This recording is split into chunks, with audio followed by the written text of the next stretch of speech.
பிதா குமாரன் பரிசுத்த ஆவியின் நாமத்தினாலே உங்கள் அனைவரையும் வாழ்த்துகிறேன். இன்று நாம் ஆபிரகாமின் மனைவியாகிய சாராளை பற்றி தியானிக்க இருக்கிறோம். ஆபிரகாம் அவங்க மனைவி சாராள் கிட்ட போய் சொல்றாங்க, ஆண்டவர் என்கிட்ட உனக்கு குமாரனை கொடுக்குறேன் அப்படின்னு சொல்லிட்டு வாக்குறுதி கொடுத்துருக்காரு அவங்கள்ட்ட சொன்னப்ப அவங்க சிரிக்கிறாங்க. அவங்களுக்கு வயசு 90 வயசு, ஆபிரகாமுக்கு 100 வயசு. அதனால அவங்களுக்கு ரொம்ப டவுட். ஏசப்பாவோட அம்மாவான மேரிக்கு கூட இந்த டவுட் வந்துச்சு, நான் புருஷனை அறியேனே அப்படின்னு சொல்லிட்டு கேட்குறாங்க. அதே மாதிரிதான் நம்ம வாழ்க்கையிலும் இம்பாசிபிளான காரியங்கள் சொல்லும் போது நிறைய டவுட்ஸ் வருது. ஆனா இது ஒரு சவாலா அவங்க எடுத்துட்டு அதையே மேற்கொண்டு கர்த்தருடைய வாக்குறுதியை நம்பி அவங்க வெயிட் பண்ணாங்க. ஸோ இது ஃபர்ஸ்ட் சவால். அதுல நம்ம உறுதியா நிலைச்சிருந்து வெளியில வரணும். ஆகாரோட, அதாவது சாராளோட மெய்டு, அவங்க மூலமா சந்ததிய பிறக்க வைக்கலாம் அப்படின்னு யோசிச்சு அவங்களாவே டிசைட் பண்ணி இந்த மாதிரி செஞ்சிடறாங்க. அப்ப அதுல ஒரு தவறு, அது ஒரு சவாலாக அவங்களுக்கு அமையுது. அதனால குடும்பத்துல பல சிக்கல்களை அவங்க சந்திக்க நேரிடுது.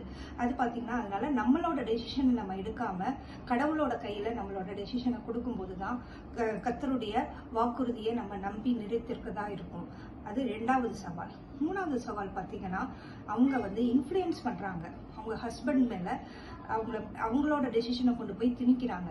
எப்படி ஏவாள் ஆதாம் கிட்ட சொன்னாங்க, இந்த பழத்தை சாப்பிட்டுதான் நீங்க தேவர்கள் மாதிரி ஆயிருவீங்க அப்படின்னு சொல்லி சொன்னப்ப ஆதாமும் அதை அக்செப்ட் பண்ணி அதை சாப்பிட்டுட்டார். சாராள் அவங்க ஹஸ்பண்டை இன்ஃப்ளூயன்ஸ் பண்றாங்க, அதையும் ஆபிரகாம் அக்செப்ட் பண்ணிட்டாரு.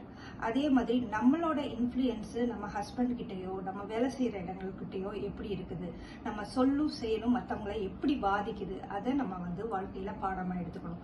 4வது சவால் என்னன்னு சொல்லிட்டு பாத்தீங்கன்னா, இப்ப ஆகார் அவங்க ஆபிரகாமோட சந்ததிய அவங்க பெற்றுக்கொள்ள ஆயத்தமாகும் போது அவங்க மேல ஒரு பொறாமை வந்துருச்சு. அவங்கள மேல பொறாமப்பட்டு எரிச்சல் படுறது, இது மாதிரியான காரியங்கள்லாம் இருக்கு. இதெல்லாம் நம்ம வாழ்க்கையில மற்றொரு சவால். அதையும் நம்ம எதிர்கொள்ளணும். கர்த்தர் கடைசியாக சாராளுக்கு ஈசாக்கை மகனாக கொடுத்தார்.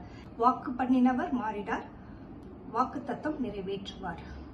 இந்த சவால்களும் பாடங்களும் உங்களோட வாழ்க்கையில இது ரொம்ப உபயோகமா இருக்கும்னு நான் நினைக்கிறேன். தேங்க்யூ. God bless you.